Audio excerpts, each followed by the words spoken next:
Definitely, I think this is part of our everyday challenges, things that we encounter.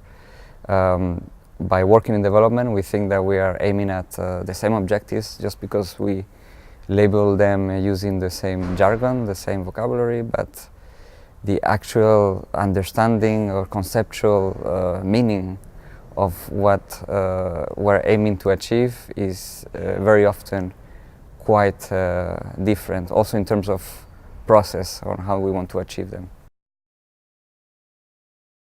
I'm born and raised in Britain, so I have this kind of sort of very structured way of working, which is kind of classic in the British context, in the Northern European context, if you like. And so, you know, everything is sort of time structured and quantified and measurable. And many years later, coming myself to work in Africa, understanding the context of the difference, for example, of the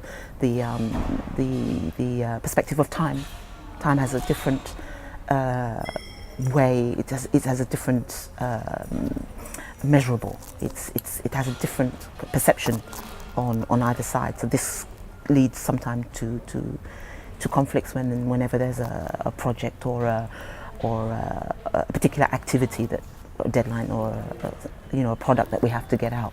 I mean, I have many practical examples of actually projects that have not met the results that were intended, just because the soft component of understanding what are the cultural norms of the beneficiaries, the social behavior, and therefore I've seen, for example,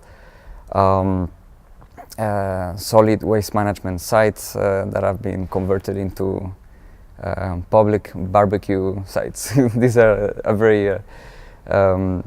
very graphic or very direct example. In the European administrations, we have plenty of jargon that it means something quite different for others. Well, we like to talk about having a task force, and a task force means a group of people working towards the same objective and discussing. And when they talk about a task force, they don't necessarily mean it. They probably just understand that as a discussion between people, whereas we understand a group that is actually formed, that will issue reports, that will issue recommendations. So I think the level of expectations is very, very different. And we talk about sector strategy. In the European jargon, sometimes we just boil it down to a sector fish. But counterparts may think, you know, fish is actually it's a sheet of paper. So what are you talking about? It's very simple examples, but that they illustrate the potential for misunderstanding and misperception.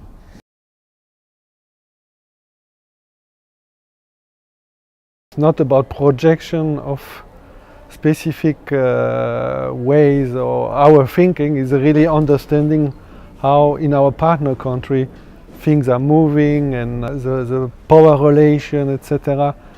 And to understand all this, you need to develop really certain type of competence, and I think intercultural competence is one way. Yeah? We have our logical framework with our activity, result, objective, etc.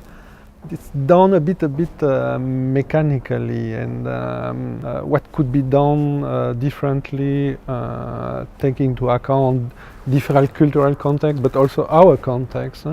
One example is, I think we are coming from other countries where formality is really strong and important. A lot of institutions, rules, laws, and people adhere to this, and we are confronted to an environment where I would say often the informal part is more important. And if you come with your projection and you define your result, etc., your objective, focusing a lot on formal institution, what is official said, etc. At the end, you can get frustrations that things that was, let's say, agreed are not happening, because I think we are not enough digging what is really happening and at the country level. No?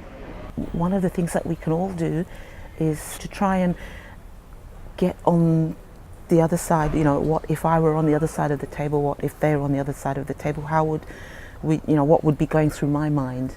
Preset your mind if you can, to just try and shift your perception a little bit to allow for any misunderstandings or glitches that might come up because you just haven't got that perspective. You're coming at it from your own perspective.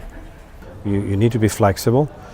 You need to understand what they're saying, and sometimes you need to be able to give them a safe-facing device or a situation by saying, yes, we agree, even if you don't fully agree. Because if you try to force the confrontation and stick to the deadline, it won't come out, and it'll be worse for us, it'll be worse for future relationships.